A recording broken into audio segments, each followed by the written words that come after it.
ഞാനിന്നൊരു cabbage ഉപ്പേരിയാണ് ഉണ്ടാക്കാൻ പോകുന്നത്.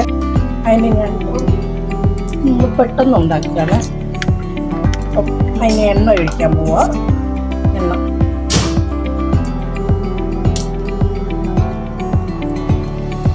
എണ്ണ ഒരു 2 സ്പൂണ്.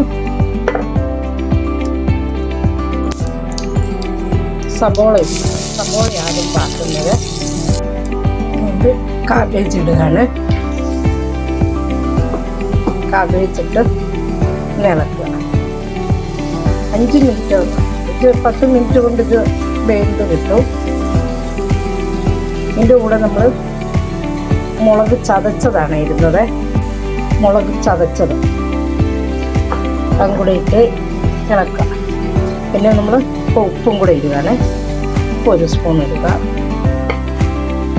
ശേഷം മഞ്ഞൾപ്പൊടിയും കൂടെ ഇടുക. മഞ്ഞൾപ്പൊടിയും കൂടെ ഇടുകയാണ്.